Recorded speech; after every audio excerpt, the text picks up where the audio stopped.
Good morning बच्चों, कैसे आप सब लोग? होप सो स्वस्थ होंगे। तो चलिए जी, माई सेल्फ सुधीर सर। तो मेरे बच्चों, आज मैं फर्स्ट क्लास आपकी for semester 1 Delhi school of economics के लिए डिस्कस करने जा रहा हूं। तो पिछली क्लास में मेरे बच्चों, मैंने आपके साथ सिलेबस लिटिल बिट डिस्कस किया था कि जो सेमेस्टर 1 का मैथमेटिक्स का जो सिलेबस है वो किस फॉर्मेट में आपके साथ रहेगा। तो होप सो आपको चीजें थोड़ा सा समझ में आई होगी। तो without wasting the time let us start. मेरे बच्चों, जैसा कि सिलेबस मैंने आपके साथ डिस्कस किया था, आपका जो फर्स्ट पेपर है या जो फर्स्ट पार्ट है आपके पेपर मैथमेटिक्स का, उसमें प्रिलिमिनरीज में सबसे पहला जो टॉपिक है वो है लॉजिक्स। सेकंड जो टॉपिक है वो है सेट थ्योरी। तो आज की क्लास में हम सबसे पहले लॉजिक्स के बारे में कुछ कुछ बातें डिस्कस करेंगे आपके साथ। तो मेरे बच्चों, जैसा कि मैंने आपसे पहले भी बोला है कि दिल्ली स्कूल ऑफ इकोनॉमिक्स में जो स्पेशली जो मैथमेटिक्स का पेपर है वो एक्सट्रीम टफ है। मैं इसलिए नहीं कह रहा हूं कि मैथमेटिक्स मैं पढ़ा रहा हूं, नहीं, मैं तो स्टैटिस्टिक्स भी पढ़ाता हूं बच्चों। लेकिन इसका मतलब ये नहीं है कि स्टैटिस्टिक्स में टफ बोल दूंगा। स्टैटिस्टिक्स उतना टफ नहीं है जितना मैथमेटिक्स टफ है। मैथमेटिक्स एक्सट्रीम टफ पेपर आता है दिल्ली स्कूल ऑफ इकोनॉमिक्स के अंदर। जो सिलेबस है, जो कोर्स कंटेंट है, वो बिल्कुल इजी है, ग्रेजुएशन लेवल का है, आपको सब चीज पढ़ी हुई दिखाई देंगी। लेकिन मेरा कंसर्न ये है कि जब आप अब पढ़ेंगे for Delhi school of economics, तो थोड़ा सा आप चीजों को, कॉन्सेप्ट को क्लियर करते हुए चलेंगे। आप रटने की कोशिश नहीं करेंगे कभी भी, ठीक है बेटा? तो सबसे पहले तो जो हमारा टॉपिक है लॉजिक्स, ये कहां से स्टार्ट होता है, ये क्यों स्टार्ट होता है, या हम सर इसको क्यों पढ़ते हैं। फॉर एग्जाम्पल, भाई ऐसी क्या नीड है कि हम इस चीज को पढ़ लेते हैं मेरे बच्चों। एक्चुअली मेरे बच्चों, मैथमेटिक्स के अंदर अगर हमें कोई चीज प्रूफ करनी होती है तो उसको प्रूफ करने के बहुत सारे तरीके होते हैं। जैसे आपने नाम सुना होगा, एक होता है डायरेक्ट मेथड, एक होता है मेथड ऑफ कंट्राडिक्शन, और एक होता है मेथड ऑफ प्रिंसिपल इंडक्शन। ठीक? तो 3 मेथड से हम कोई भी चीज प्रूफ कर सकते हैं।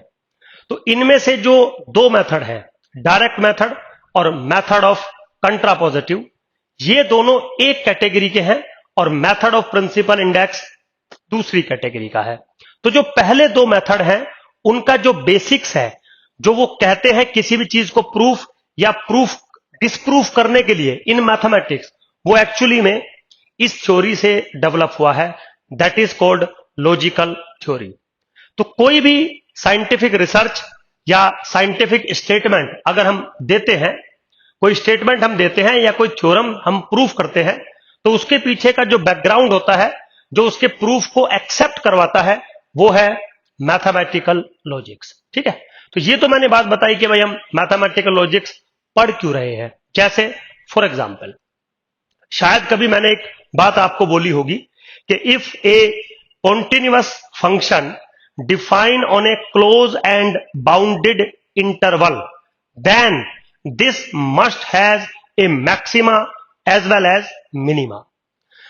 This theorem is very famous theorem given by Weierstrass. So this is Weierstrass theorem. अब क्या है, ये वेस्ट्रास सर ने दी थी। और थ्योरम ये क्यों है? क्योंकि इसमें हमने मैथमेटिकल लॉजिक्स का यूज किया है, और हम यहां पे मैथमेटिकल लॉजिक्स लगा के ये कहना चाहते हैं कि अगर आपका कोई भी इकोनॉमिकल फंक्शन, चाहे वो यूटिलिटी फंक्शन हो, चाहे वो प्रोडक्शन फंक्शन हो, चाहे वो कॉस्ट फंक्शन हो, अगर उसका डोमेन जहां पर वो डिफाइंड होता है, वो डोमेन क्लोज एंड बाउंडेड है, तो कंफर्म आपको चेक करने की नीड नहीं है, आपका function must has at least global maxima as well as global minima, और local maxima as well as local minima. तो आप अगर ये प्रूफ कर देते हैं कि फंक्शन कंटिन्यूअस है और क्लोज एंड बाउंडेड डोमेन पर डिफाइंड है, तो आपको ये प्रूफ करने की नीड नहीं है कि फंक्शन का ऑप्टिमा मिलेगा। बाय सम मैथमेटिकल लॉजिक्स कंफर्म उस फंक्शन का मैक्सिमा और मिनिमा आपको मिलेगा। तो मेरे बच्चों, जब हम बहुत सारी चीजें प्रूफ करते हैं इन मैथमेटिक्स, तो हमें लॉजिकल थ्योरी का यूज करना होता है। आज वो लॉजिकल थ्योरी, उसके रूल्स मैं आपके साथ डिस्कस करने जा रहा हूं। चलिए, सिंपल है बिल्कुल। तो लॉजिकल थ्योरी स्टार्ट करने से पहले सबसे पहले आपको एक चीज समझनी होगी, and this is nothing but statements. This is nothing but statements. तो मेरे बच्चों, स्टेटमेंट मैथमेटिक्स में भी पढ़े जाते हैं, स्टैटिस्टिक्स में भी, स्पेशली इन्फेरेंस थ्योरी के अंदर स्टेटमेंट पढ़े जाते हैं, जिसको आप सो कॉल्ड हाइपोथेसिस कहते हो। समझ गए? कोई प्रॉब्लम नहीं है। मैथमेटिक्स में हम इनको स्टेटमेंट कहते हैं और स्टैटिस्टिक्स में हम इनको हाइपोथेसिस कहते हैं। डजंट मैटर, सेंस बिल्कुल सेम है। तो अब अगर कोई बच्चा पूछेगा कि सुधीर सर क्या सेंस है इनकी, जो आप कह रहे हो बिल्कुल सेम है, मतलब आप स्टेटमेंट का मेरे से मीनिंग पूछना चाहते हैं। मेरे बच्चों देखिए, क्या होता है बेसिकली, हम डेली लाइफ में जो हम कुछ सेंटेंसेस का यूज करते हैं, जैसे my name is Sudhir Kumar, my name is Amitabh Bachchan, ऐसे कुछ हम यूज करते होंगे। Delhi is the capital of India है, Mumbai is the capital of India, Pakistan is a capital of India, ऐसे कुछ स्टेटमेंट हम यूज करते होंगे। अब क्या होता है, कुछ सेंटेंसेस हम ऐसे बोलते हैं, ऐसे यूज करते हैं, जिनका आंसर यस और नो में आप दे सकते हैं। जैसे मैं आपसे कह दूं कि Pakistan is the capital of India, आप बोलेंगे सुधीर सर नो। चलिए, Delhi is the capital of India, आप बोलेंगे यस। लेकिन अगर मैं आपसे यह कह दूं कि my name is Sudhir Kumar, तो अगर आपको मेरे बारे में जानकारी है तो आप बोलेंगे यस सर, और अगर आपको मेरे बारे में कोई जानकारी नहीं है कि मेरा नाम क्या है, तो आप ना तो यस बोल सकते और ना तो नो बोल सकते, आप बोलेंगे एजी। एजी मतलब सर पता नहीं है आपका नाम सुधीर कुमार है या नहीं है। तो जब आपको पता नहीं है, आप मेरे सेंटेंस के अगेंस्ट कुछ नहीं बोल सकते, तो वो सिंपली सेंटेंस होता है। और अगर आपको सब कुछ पता है और आप बोल सकते हैं यस और नो, आइदर ट्रू और फॉल्स, देन दिस स्टेटमेंट या this sentence is called statement. तो statement is nothing but a sentence which is either positive or negative, which is either true or false, which is either acceptable or rejectable। तो 3-4 term मैंने आपके सामने इस्तेमाल करी, ये सारी इक्वलेंट टर्म्स हैं मेरे बच्चों, कोई प्रॉब्लम नहीं है। तो स्टेटमेंट उस सेंटेंस को कहते हैं जो या तो ट्रू होता है और या तो फॉल्स होता है, प्रोवाइडेड दैट, हम ये मानते हुए चलते हैं कि जो बात आपसे कही जा रही है वो उसके बारे में आपको नॉलेज है। समझ गए? बिल्कुल सिंपल है। आप एक चीज को गौर से देखेंगे, जब आप कभी न्यूज देखते होंगे तो जो न्यूज एंकर होती है और प्राइम मिनिस्टर कोई बात कहते हैं, तो कभी भी न्यूज एंकर ये नहीं कहती कि प्राइम मिनिस्टर ने ये सेंटेंस बोला, नहीं, वो कहती है कि प्राइम मिनिस्टर ने ये स्टेटमेंट दिया। और अगर कोई नॉर्मल इंसान कोई बात बोलता है, वो सेंटेंस की कैटेगरी में आता है, और प्राइम मिनिस्टर अगर कोई बात बोलते हैं तो वो स्टेटमेंट की कैटेगरी में आता है, क्योंकि प्राइम मिनिस्टर को सब जानते हैं। तो सब जानते हैं तो सब उनसे वेल डिफाइंड है। अब जब सब उनसे वेल डिफाइंड है तो उनके सेंटेंस को हम statement as a statement treat करते हैं। तो कोई भी सेंटेंस आप बोले विच इज आइदर ट्रू और false, this is called statement, that's it, है ना। तो आप चाहे तो लिख सकते हैं any sentence which is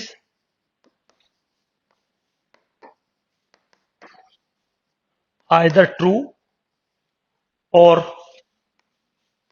false।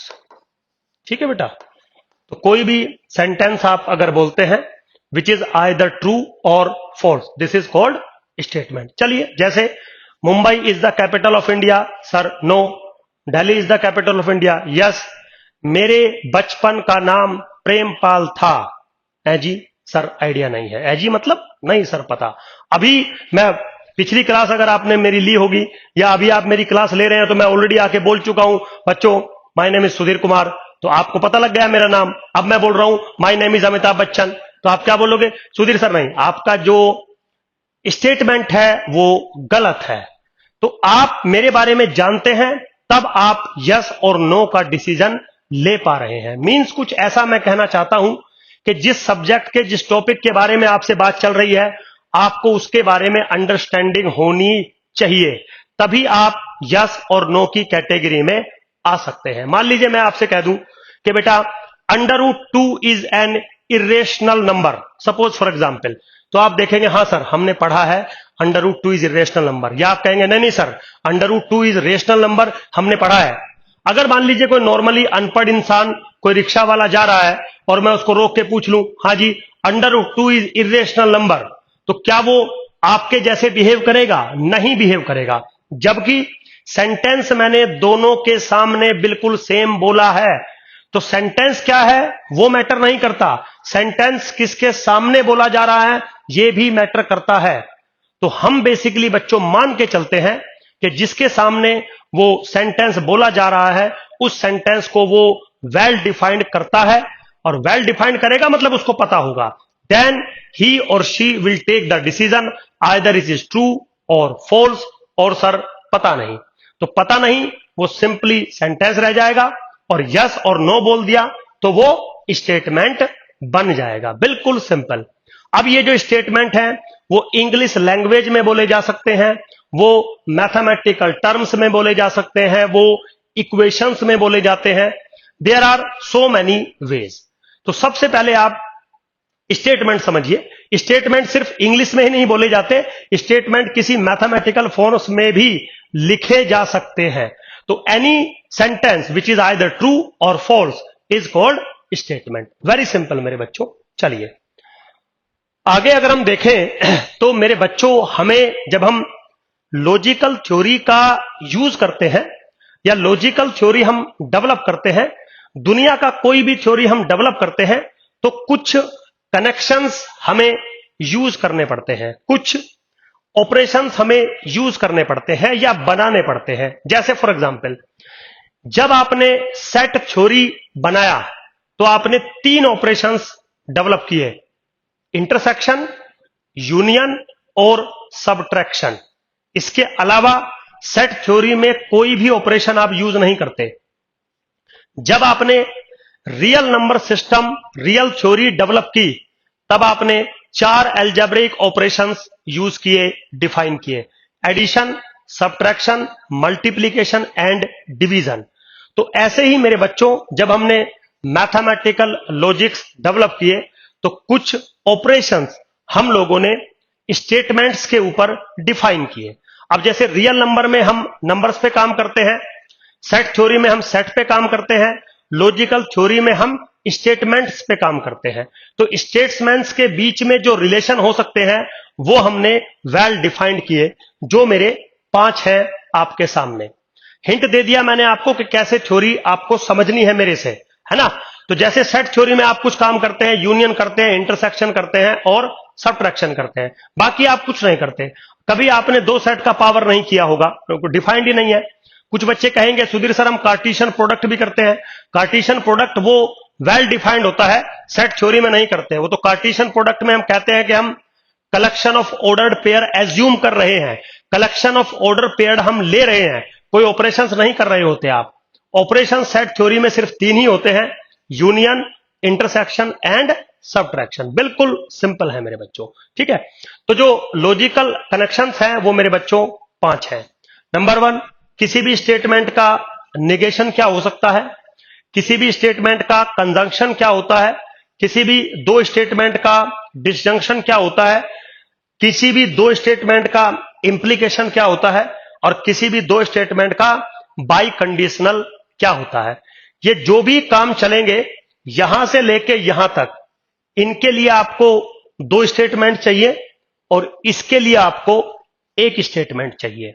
तो नेगेशन 1 स्टेटमेंट पर वर्क करेगा, बाकी के जो 4 बच गए वो किसी भी 2 स्टेटमेंट्स पर वर्क करेंगे।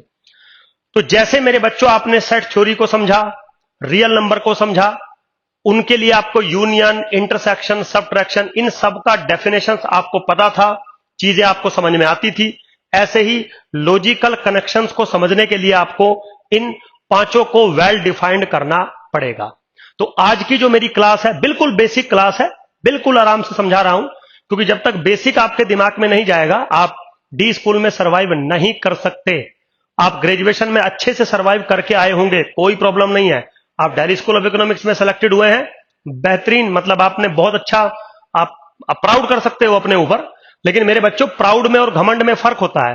तो यहां प्राउड कर सकते हो आप, घमंड ना करना कि सुधीर सर हम संभाल लेंगे। ठीक है, आप संभाल लेंगे, मुझे आई नो, लेकिन थोड़ा सा आप समझते हुए चलिएगा। एग्जाम का जो पैटर्न आता है यहां पे बहुत टफ आता है बच्चों।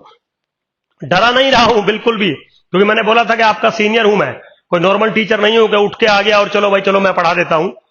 थोड़ा सा कम ही लोग ऐसे हैं जो दिल्ली स्कूल ऑफ इकोनॉमिक्स के एलुमनी हैं, बहुत कम लोग हैं, स्पेशली इकोनॉमिक्स में। नाम नहीं लूंगा मैं किसी का, क्योंकि मेरा काम नहीं है वो। चलिए जी, तो मेरे बच्चों, वन बाय वन हम कुछ काम करते हैं। जो हमें करना है, सबसे पहले है निगेशन। तो जैसे मान लीजिए, मैंने कहा था कि अगर आपको निगेशन डिफाइन करना है तो आपके पास एक स्टेटमेंट होना चाहिए। तो मान लीजिए, मैंने मान लिया कि भैया लेट पी बी एनी या ए स्टेटमेंट। ठीक है बेटा, अब ये स्टेटमेंट कुछ भी हो सकता है, जैसे Mumbai is the capital of India.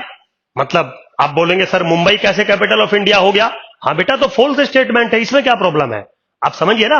मैं तो ये तो बोला नहीं कि भाई मेरे बचपन का नाम प्रेमपाल था, जिसको आप समझ ना सको, तो Mumbai is the capital of India आप समझ रहे हो ना, आप बोल दीजिए sir this is false statement, इससे क्या प्रॉब्लम है? Delhi is the capital of India, yes sir this is true statement. तो पी एक स्टेटमेंट है, ये ट्रू है या फॉल्स, उसकी मुझे कोई जानकारी नहीं है। अब वो ये कहता है कि दुनिया का कोई भी स्टेटमेंट अगर आपके पास है तो आप उसका नेगेशन डिफाइन कर सकते हो। और नेगेशन कैसे डिफाइन होगा? ऐसे डिनोट होगा, करली पी, नेगेशन का सिंबल है ये, and this is equivalent to not P. ठीक है, नॉट पी मतलब अगर कोई पी स्टेटमेंट कहता है कि Delhi is the capital of India और आपको उसका नेगेशन करना है, तो आप क्या कहेंगे? Delhi is not the capital of India. और आप और तरीके से भी लिख सकते हैं कि this is not true that Delhi is the capital of India. But ये थोड़ा सा कॉम्प्लिकेटेड है अभी के लिए, बाद में इसको हम ठीक कर देंगे। तो अभी के लिए कॉम्प्लिकेटेड है। तो जो भी स्टेटमेंट आपको दिया गया है, उसके नेगेशन का मतलब है कि आप उसको नोट कर दीजिए, नोट पी कर दीजिए। तो अगर कोई कह दे कि Mumbai is the capital of India और आप इसको इसका नेगेशन करना है, तो आप क्या लिखेंगे? Mumbai is not the capital of India. लिखने के और बहुत सारे तरीके हो सकते हैं। आप ये भी लिख सकते हैं this is not true that Mumbai is the capital of India. आपका मन है, वो लिखने का तरीका है, नेगेशन आपको करना होगा। अब इसमें एक खास बात है मेरे बच्चों। क्या खास बात है? अगर आपका स्टेटमेंट सपोज ट्रू है तो कंफर्म आपका जो नेगेशन स्टेटमेंट होगा वो कंफर्म फॉल्स होगा। ठीक, अगर आपका स्टेटमेंट फॉल्स है तो कंफर्म आपका नेगेशन स्टेटमेंट ट्रू होगा। And this table is called truth table. This is called truth table है। इसको हम टोटोलॉजिकल टेबल भी बोलते हैं, ट्रूथ टेबल भी बोलते हैं। इसका सिंपली मतलब है कि अगर आपका कोई ऑपरेशन है और उसके साथ कोई आप मल्टीपल ऑपरेशंस लगाते हैं या कोई यूनिक ऑपरेशंस लगाते हैं, तो उस स्टेटमेंट का जो बिहेवियर होता है वो किस तरीके से चेंज होता है। तो अभी मैं यहां पे मल्टीपल ऑपरेशंस तो लगा नहीं रहा हूं, ना लगा सकता। मैंने सिर्फ अभी आपके सामने नेगेशन की बात की है।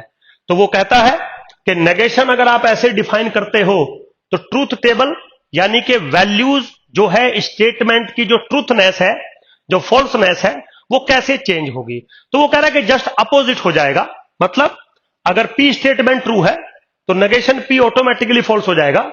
अगर पी स्टेटमेंट फॉल्स है तो नेगेशन पी ऑटोमेटिकली ट्रू हो जाएगा। That's very simple. समझ गए बेटा? तो अगर कोई कह दे कि मेरा एक पी स्टेटमेंट है 2 + 2 is less than 3, suppose 2 + 2 is less than 3, तो ऑब्वियसली बात है, आप मैथमेटिक्स के बच्चे हैं, तो 2 + 2 इज लेस देन 3 आप बोलेंगे सुधीर सर ये तो स्टेटमेंट गलत है। हाँ, तो T इज फॉल्स। अब मैं कह दूं इसका नेगेशन करिए, तो आप क्या कहेंगे?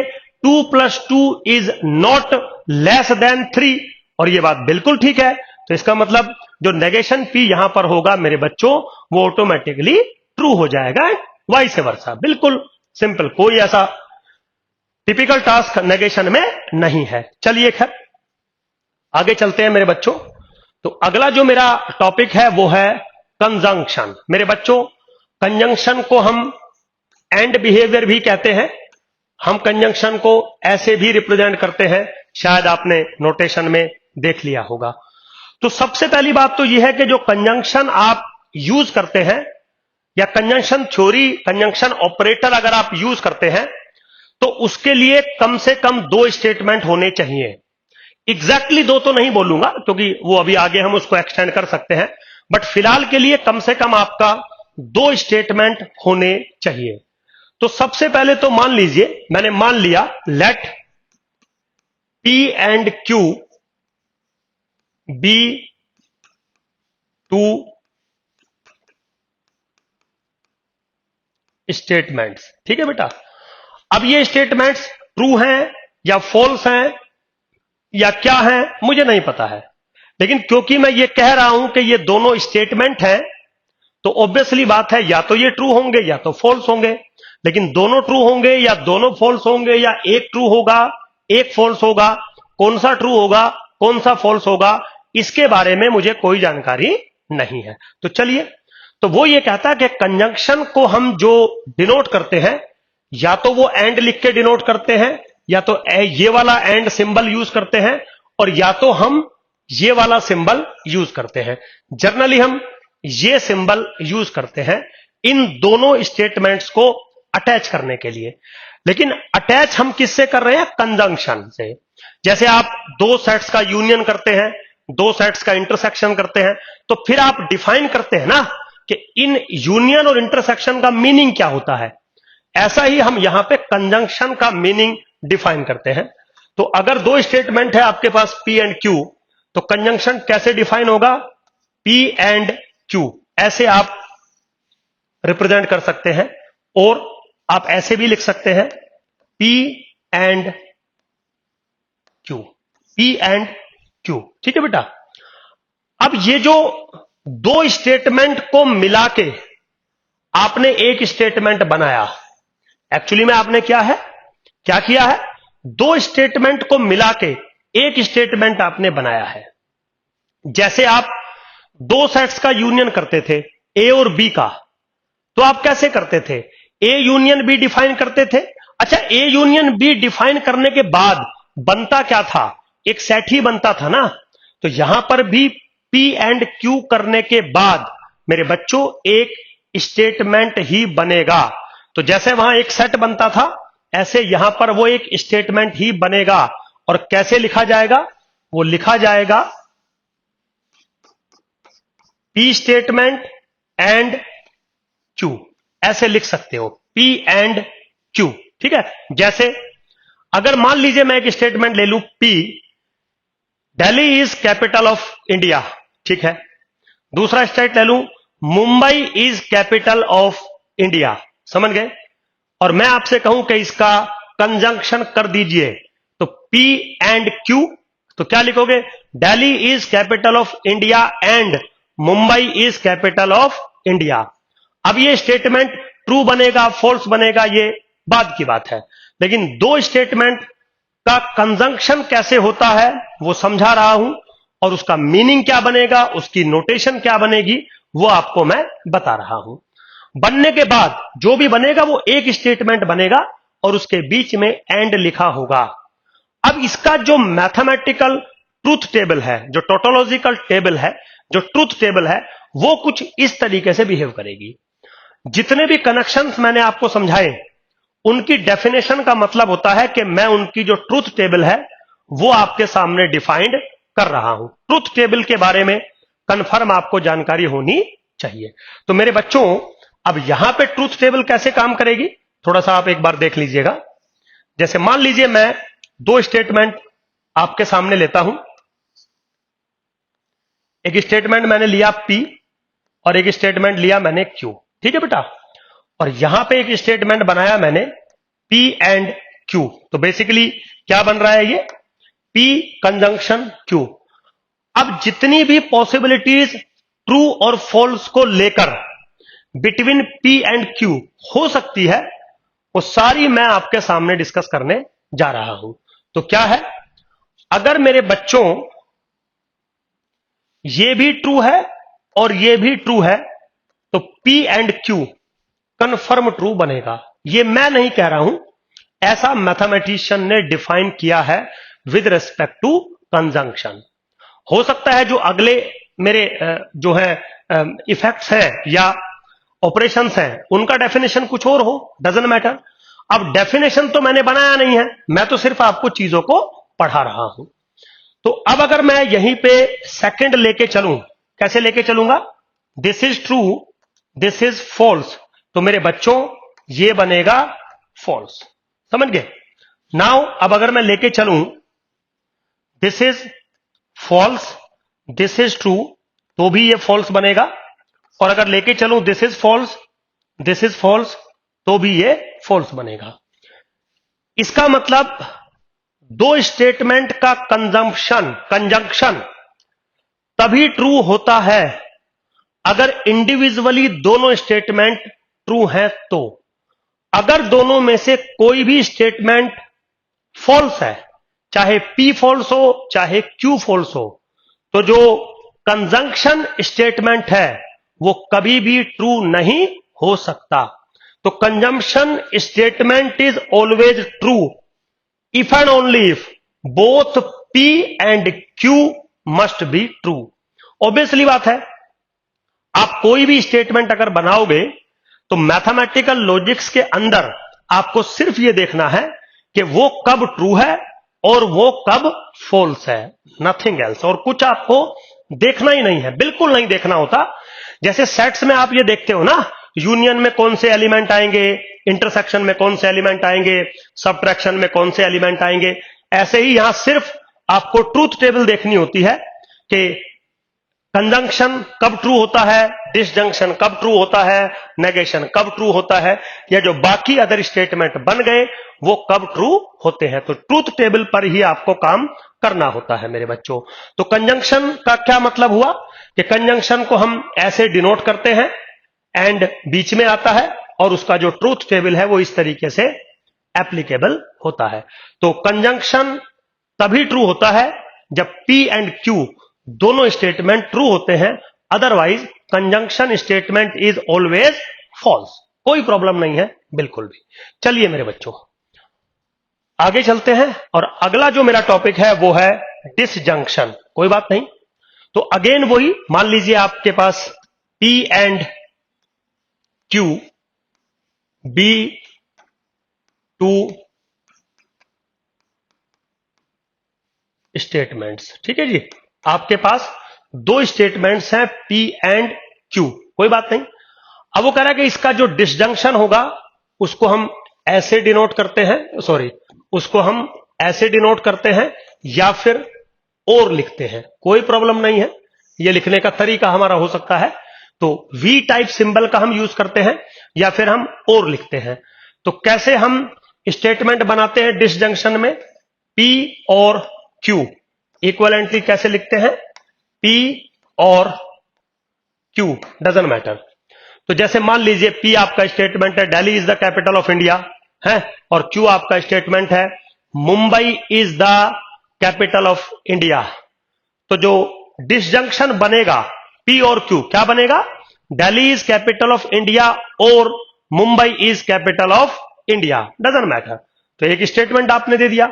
अब फिर से वही बात है, ये स्टेटमेंट की जो वैल्यू है वो तभी निकल के आएगी जब आप इसका ट्रूथ टेबल हमें समझाओगे। तो अब बारी आती है कि जो आपने डिसजंक्शन सिंबल से एक नया स्टेटमेंट बनाया P और Q, उसका ट्रूथ टेबल क्या है मेरे बच्चों।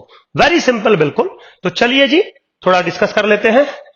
तो वही सब सेम बातें मेरे बच्चों। मान लीजिए मेरे पास दो स्टेटमेंट है,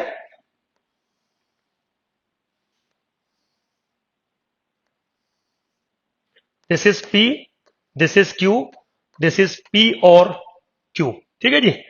तो how we define the truth table, very simple. अगर ये ट्रू है, ये ट्रू है, तो कंफर्म ये ट्रू होगा। अगर ये ट्रू है और ये फॉल्स है तो भी ये ट्रू होगा। अगर ये फॉल्स है, ये ट्रू है, तो भी ये ट्रू होगा। अगर ये फॉल्स है और ये फॉल्स है, तब ये फॉल्स होगा। बी केयरफुल, तब ये फॉल्स होगा। ठीक है, तो अब मैं क्या कह रहा हूं कि जो डिसजंक्शन, जो स्टेटमेंट आपने बनाया P और Q को लेकर, इसमें क्या है, P और Q, इसका मतलब यह है कि P और Q ट्रू हो जाएगा जब या तो P ट्रू हो और या तो Q ट्रू हो। जो एंड वाला था उसमें क्या था, P भी ट्रू होना चाहिए एंड Q भी ट्रू होना चाहिए, तभी P एंड Q जो कंजंक्शन था वो ट्रू माना जाता था। यहां पे क्या है, डिसजंक्शन, P और Q। तो P और Q तब भी ट्रू हो जाता है जब इन दोनों में से कोई अगर एक भी ट्रू है तो। So either P is true और Q is true, then P और Q इज ट्रू। इसका मतलब P और Q सिर्फ तभी फॉल्स हो सकता है जब दोनों फॉल्स हो, और वो यहां से मैं आपको दिखाई दे रहा हूं। बिल्कुल ये थ्योरी बच्चों ऐसे काम करती है जैसे सेट थ्योरी। आप इंटरसेक्शन में नहीं करते, इंटरसेक्शन में वो एलिमेंट आएगा जो ए में हो एंड बी में हो, यूनियन में वो एलिमेंट आएगा जो या तो ए में हो या तो बी में हो या तो दोनों में हो। आप बात समझिए। तो बिल्कुल पैरेलली मैं आपको चीजों को समझाने की कोशिश कर रहा हूं, क्योंकि सेट थ्योरी आपने बहुत बार पढ़ी है तो वो उससे आप फैमिलियर है थोड़ा, इससे थोड़ा आप कम फैमिलियर हैं। तो हमारा एम है कि इससे आपको फैमिलियर कराया जाए। तो मेरे बच्चों बिल्कुल सिंपल है। तो जो डिसजंक्शन, जो लॉजिकल कनेक्शन है हमारा, this is always true except both statement are false. तो अगर P और Q दोनों ही फॉल्स हैं तो P और Q फॉल्स बनेगा, otherwise this is always true. Very simple, कोई प्रॉब्लम नहीं है। जो भी आप पढ़ रहे हैं बिल्कुल वेरी इजी। तो मान लीजिए मैं कह दूं कि भाई Delhi is capital of India, ठीक, Pakistan is capital of Dhaka, suppose for example. तो पाकिस्तान कौन है, ढाका कौन है, ये सब पता है आपको। अब ये तो मत कहना कि सर हम तो जानते ही नहीं ढाका क्या है। तो बेटा फिर तो पढ़ाने लिखाने का कोई लॉजिक ही नहीं रहा। इसलिए मैंने पहले ही समझाया था आपको कि मैथमेटिकल लॉजिक्स जो थ्योरी है उसमें हम मान के चलते हैं कि जो बातें आपसे कही जा रही हैं, जो आपको बताई जा रही हैं, आप उनको समझते हो। तो हम जो आपको कह रहे हैं वो स्टेटमेंट है, ऑर्डिनरी सेंटेंस नहीं है, दे आर स्टेटमेंट, आपको उनकी समझ है। तो आप एक मिनट में कहेंगे sir Delhi is the capital of India की वैल्यू तो ट्रू है और Pakistan is the capital of Dhaka sir ये फॉल्स है। हाँ तो ठीक है, तो अब आप एक काम करो, इन दोनों स्टेटमेंट का डिसजंक्शन कर दीजिए। तो कैसे बनेगा statement, Delhi is capital of India और Pakistan is the capital of Dhaka. तो कुल मिला के जो स्टेटमेंट की वैल्यू बनी वो बनेगी ट्रू, क्योंकि P ट्रू है और Q फॉल्स है। और अगर P ट्रू है और Q फॉल्स है तो और स्टेटमेंट क्या बनता है, ट्रू, क्योंकि P और Q में कोई भी एक ट्रू होना चाहिए। अगर दोनों ही फॉल्स होते तो इस स्टेटमेंट की वैल्यू कंफर्म फॉल्स बनती मेरे बच्चों। तो अब तक मैंने आपको 3 ऑपरेशंस समझाए, पढ़ाए अपने मैथमेटिकल लॉजिक्स के अंदर। अब मेरे बच्चों थोड़ा आगे चलते हैं, दैट इज कॉल्ड कंडीशनल और इंप्लीकेशन। ये सबसे ज्यादा मेन है। मतलब मान के चलो मैथमेटिकल लॉजिक्स और मैथमेटिक्स के अंदर ये बैकबोन है। मैंने क्लास की बिल्कुल स्टार्टिंग में आपको क्या बताया था कि दुनिया में कोई भी चीज अगर हम प्रूफ करते हैं मैथमेटिक्स के अंदर, हमारे पास 3 थ्योरीज हैं उसको प्रूफ करने के लिए। उसमें से 2 यहां से बनाई गई है और एक प्रिंसिपल ऑफ मैथमेटिकल इंडक्शन अलग कोई थ्योरी को फॉलो करता है। लेकिन 2 थ्योरी यहां से बनाई गई है जो कि कंडीशनल और इंप्लीकेशंस रूल है। अब ये होता क्या है वो समझाता हूं। सबसे पहले तो फिर से वही बात कि ये जो भी होता होगा इसके लिए आपको 2 स्टेटमेंट चाहिए। अब वो 2 स्टेटमेंट ट्रू हैं फॉल्स हैं इससे मुझे कोई मतलब नहीं है। बस मेरे लिए वो 2 स्टेटमेंट हैं जिन पे मुझे कंडीशनल और इंप्लीकेशन जो लॉजिक है वो ऑपरेट करना है। तो क्या हुआ, फिर से वही, let P and Q be to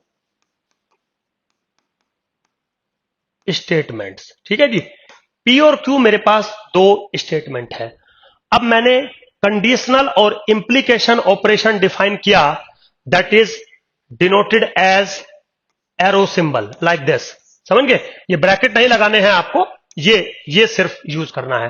this is bracket symbol. कुछ लोग ऐसे भी यूज करते हैं मेरे बच्चों, वो तो मैटर ऑफ राइटिंग हो सकता है। ठीक है, तो हम एक नया स्टेटमेंट बनाने जा रहे हैं, that is P conditional Q, that is read as P conditional Q और पी इंप्लाइज क्यू और पी देन क्यू। तो आप इसको कैसे लिखते हैं? आप इसको ऐसे भी लिख सकते हैं। कैसे लिख सकते हैं आप इसको? If P statement is true then Q statement is also true. समझ गए बेटा? तो इस चीज को ऐसे भी लिखा जा सकता है, वेरी सिंपल। जैसे आपने कभी नोटिस किया होगा ये चीज, या मैं जब क्लासेस पढ़ाता हूं और आप अगर स्टार्टिंग से मेरी क्लास देख रहे होंगे, तो मैं ज्यादातर चीजें यूज करके आपको पहले ही डिफाइन कर देता हूं, क्योंकि हम सीनियर टीचर हैं बच्चों, हमें पता होता है कि आगे चल के आपको क्या चीज हमें समझानी है, तो हम पहले ही उसका फ्रेमवर्क बना के रखते हैं। एक बार मैंने आपको एक बात बताई थी कि if the function is differentiable then it must be continuous. तो वो जो स्टेटमेंट था वो एक्चुअली में ये था, इफ पी क्या है? इफ पी क्या है? Function is differentiable, then Q is क्या?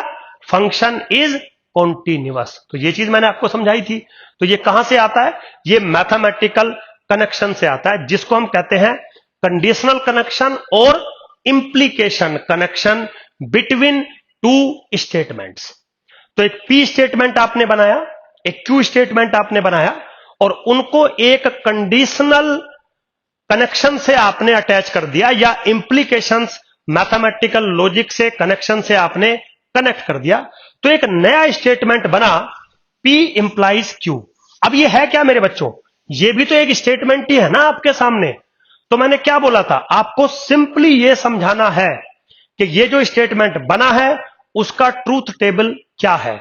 और ये मैं नहीं कह रहा हूं, ये ऐसा मैथमेटिशियंस हमसे पूछते हैं, या मैथमेटिशियन हमें डिफाइन करके देते हैं।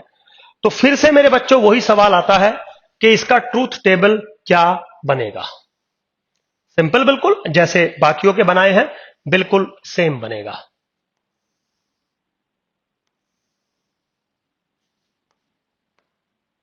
This is P, this is Q, this is P implies Q।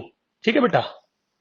तो if this statement is true, this statement is true, now this statement is true.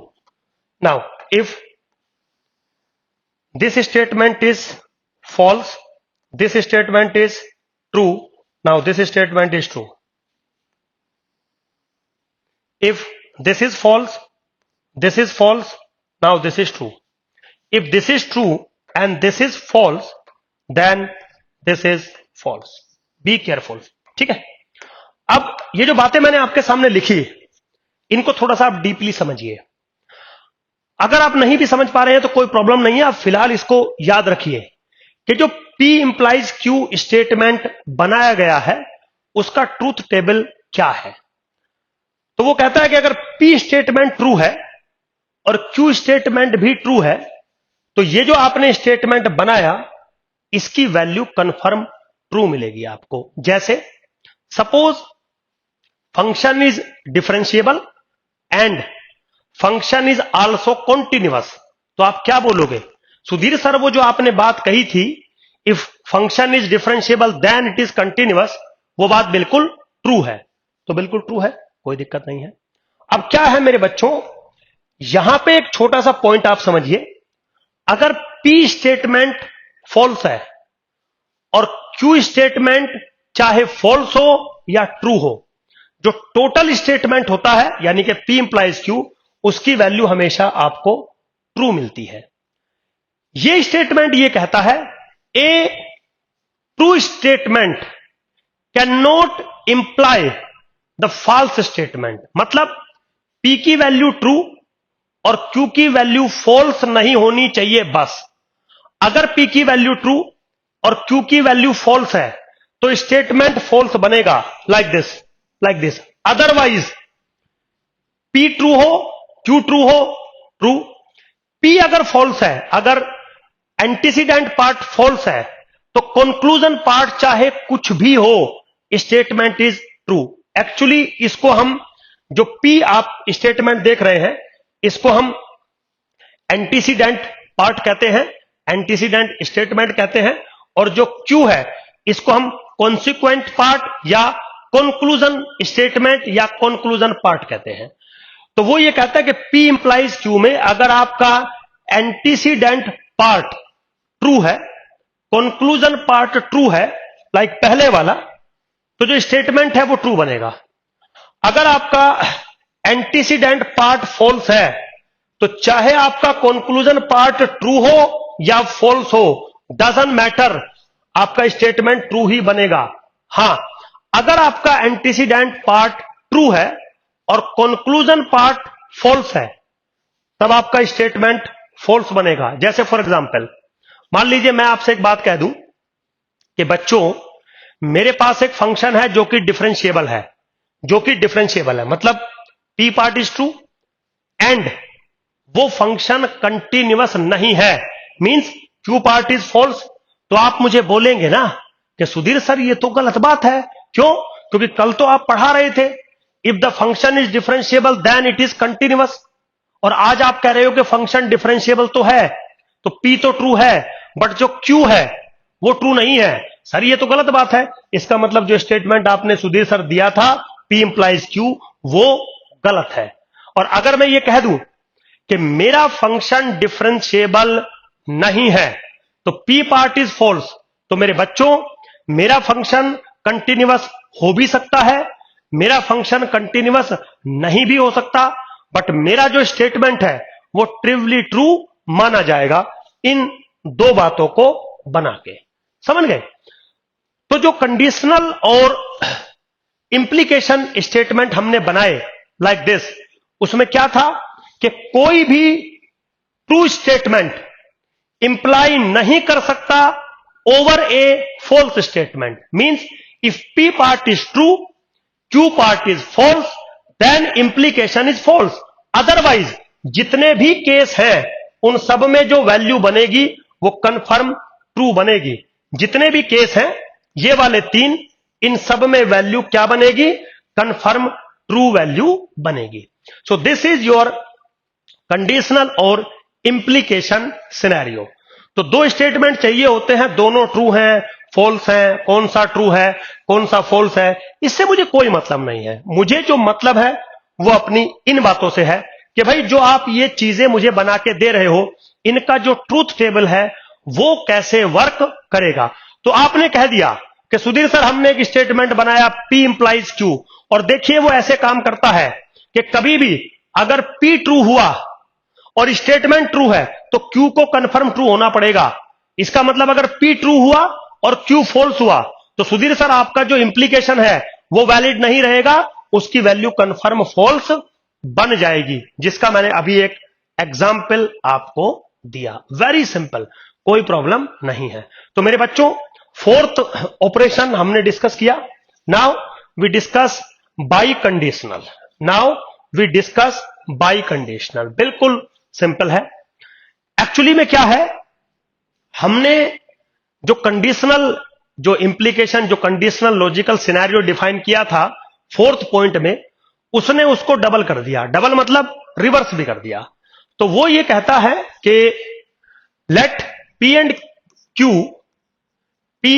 Q be two statements. ठीक है बेटा, P and Q दो statements हैं और आपने P implies Q एक नया स्टेटमेंट बनाया एंड Q इंप्लाइज पी। आपने एक नया स्टेटमेंट बनाया और बीच में आपने लिखा है एंड। एंड मतलब कंजंक्शन आपने लिखा है। तो ये भी एक स्टेटमेंट है मेरे बच्चों। आपको अभी इसको हमने वेल डिफाइंड किया। अच्छा, ये भी एक स्टेटमेंट है मेरे बच्चों, अभी हमने वेल डिफाइंड किया। वो कहता है कि अगर इन दोनों को एक एक स्टेट मानते हुए मैं बीच में कंजंक्शन लगा दूं, एंड लगा दूं, तो एक नया स्टेटमेंट बनेगा which is called by conditional. And by conditional कैसे डिफाइन होगा? P double implies Q। This is called if and only if. जो पिछले वाला है वो था ओनली इफ, ये है if and only if. Two way implication भी इसको बोलते हैं, P डबल इंप्लाइज Q। और ये बनता कैसे है मेरे बच्चों? This is equivalently P implies Q conjunction Q implies P। Doesn't matter.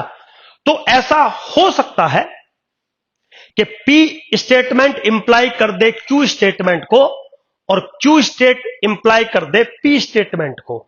बिल्कुल ऐसा पॉसिबल है। मैं ये नहीं कह रहा कि दो स्टेटमेंट में ऐसा हमेशा ही वैलिड होगा, नहीं। कुछ स्टेटमेंट में ऐसा हो भी सकता है कि P इंप्लाइज Q कर दे और Q इंप्लाइज P भी हो जाए, तो हम बोलेंगे कि P and Q by conditional है या टू वे इंप्लीकेशन है या डबल इंप्लीकेशन है। बिल्कुल सिंपल है मेरे बच्चों। अब फिर से बारी वही आती है कि सुधीर सर इसका जो ट्रूथ टेबल है वो कैसे डिफाइन होगा, क्योंकि सबसे ज्यादा जो मेन होता है वो मेरे बच्चों ट्रूथ टेबल होता है। वो पता होना चाहिए, बाकी सारे काम बहुत आसान है। तो यहां पे अगर हम थोड़ा सा ट्रूथ टेबल देखें, बिल्कुल सिंपल है, उतना कोई टेक्निकल जो है प्रॉब्लम नहीं है यहां पे। तो क्या है मेरे बच्चों ट्रूथ टेबल इसका? सो this is P, this is Q, this is P double implies Q। चलिए जी, ठीक है बेटा। तो अगर ये ट्रू है, ये ट्रू है, तो ये भी ट्रू होगा बाय रूल। अगर ये फॉल्स है और ये भी फॉल्स है तो ये ट्रू होगा। अगर ये ट्रू है और ये फॉल्स है तो भी ये फॉल्स होगा। और अगर ये फॉल्स है और ये ट्रू है तो भी ये फॉल्स होगा। अब बात समझिए।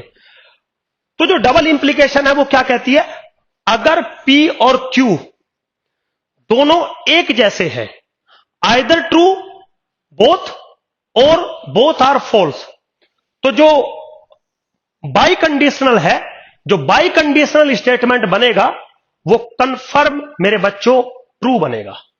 और अगर उनकी नेचर अलग अलग है, मींस यहां पे देखिए दोनों की नेचर सेम है, ट्रू ट्रू ट्रू बन रहा है। दोनों की नेचर सेम है, फॉल्स फॉल्स, तो भी ट्रू बन रहा है। अच्छा, एक ट्रू दूसरा फॉल्स तो फॉल्स बनेगा, एक फॉल्स दूसरा ट्रू तो भी फॉल्स बनेगा। तो क्या मैं कंक्लूजन निकालूंगा यहां से कि जो बाई कंडीशनल लॉजिकल कनेक्शन है, this is true only when both P and Q are either true और आइदर फॉल्स। लेकिन दोनों, अगर एक ट्रू है और एक फॉल्स है तो बाई कंडीशनल हमेशा फॉल्स बनता है। ये रूल है। ऐसा मैं नहीं कह रहा हूं, ऐसा मैथमेटिशियंस ने डिफाइन हमें किया हुआ है मेरे बच्चों। These things are very simple, मतलब कोई इसमें रॉकेट साइंस नहीं है, ये बहुत सिंपल चीजें हैं। बस एक बार आपको जो मैथमेटिकल कनेक्शंस हैं, स्टेटमेंट्स हैं, इन पांचों की क्या डेफिनेशंस हैं और क्या इनका ट्रूथ टेबल है, ये बनाई कैसे जाती है। जैसे मान लीजिए मैंने ये फिफ्थ वाला बनाया तो फोर्थ को एक्सटेंड करके बनाया जो कंडीशनल था। अब फोर्थ अगर आपको अच्छे से समझ में आता है और इसमें मैंने एंड का इस्तेमाल कर लिया, कंजंक्शन का इस्तेमाल कर लिया, अगर वो आपको अच्छे से समझ में आता है तो फिफ्थ वाले को आप इजीली बना सकते हो। तो माइक्रो इकोनॉमिक्स के अंदर स्पेशली इन सब चीजों का बहुत जबरदस्त तरीके से यूज होता है। मैथमेटिक्स में मैंने आपको बताया सिर्फ 3 थ्योरीज हैं जिनसे हम मैथमेटिक्स पे वर्क करते हैं प्रूफ करने के लिए किसी भी चीज को, उनमें से 2 यहां से बनती है। समझ गए ना? मेथड ऑफ डायरेक्ट या कंट्रापोजिटिव मेथड यहीं से डेवलप होता है मेरे बच्चों। खैर धीरे धीरे आप सीखेंगे, हो सकता है आप में से बहुत सारे बच्चे होंगे जिनको ये सब चीजें पता होंगी, लेकिन डोंट वरी, जिनको नहीं पता है उनके लिए हम लोग होते हैं। मतलब अपना नाम नहीं ले रहा हूं, जितने भी टीचर हैं अच्छा पढ़ाते होंगे, कोई प्रॉब्लम नहीं है। वो तो टीचर से मेरे बच्चों उससे पढ़ना चाहिए जो आपको चीजों को समझा सकता हो, या जिसका पढ़ाया वो आपको समझ में आता हो। उसको कितना नॉलेज है, वो कहां से पास आउट है, ये चीजें जनरली मैटर नहीं करती। हाँ, ये थोड़ा बहुत मैटर कर जाता है कि सुधीर सर आप डीएससी का पढ़ा रहे हो तो आप डीएससी से पास आउट हो या नहीं, ये चीज मैटर कर जाती है। तो वो उस पर खैर मैं नो कमेंट है मेरा बच्चों, बाकी आप देख लीजिए। चलिए खैर, तो होप सो मेरे बच्चों यहां तक आपको थोड़ा सा समझ में आया होगा।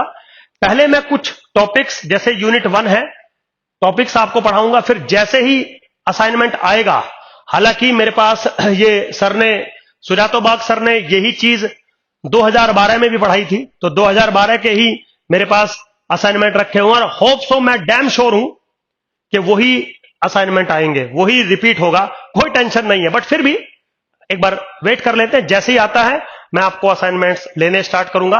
लेकिन बी केयरफुल मेरे बच्चों, ऐसा पॉसिबल नहीं है कि मैं सारे असाइनमेंट आपको लिख लिख के दे दूं, बना के दे दूं और आप पेपर में कुछ कर देंगे, नेवर। आप बेसिक अच्छे से समझ लीजिए, किस चीज का क्या मतलब होता है, किस चीज पे कैसे काम करते हैं। ये ग्रेजुएशन नहीं है कि आप कुछ भी लिखेंगे पास हो जाएंगे, यहां बिल्कुल नहीं होते हैं पास, यहां पढ़ना पड़ेगा। नहीं तो एक बार अपने सीनियर से पूछ लीजिए, अगर आप मुझे अपना सीनियर नहीं मान रहे कि सर अब तो आप टीचर बन गए तो आपको सीनियर नहीं मानेंगे हम, तो आपके जो रिसेंटली सीनियर है उनसे पूछ लीजिए। हां, ऐसा जरूर हो सकता है वो कह दे कि बेटा आप किसी कोचिंग की जरूरत नहीं है, आपको किसी टीचर की जरूरत नहीं, आप सेल्फ स्टडी कर सकते हैं, वो मैं मान सकता हूं, उसमें मुझे कोई प्रॉब्लम नहीं है कि सेल्फ स्टडी नहीं कर सकते, बिल्कुल कर सकते हैं। लेकिन जो करना है वो डे 1 से करते हुए चलिए, ये मेरा कंसर्न है, आपसे रिक्वेस्ट है, as a senior not as a teacher. चलिए खैर मेरे बच्चों, होप सो समझ में आया होगा। मिलते हैं नेक्स्ट वीडियो में। Thank you very much, bye.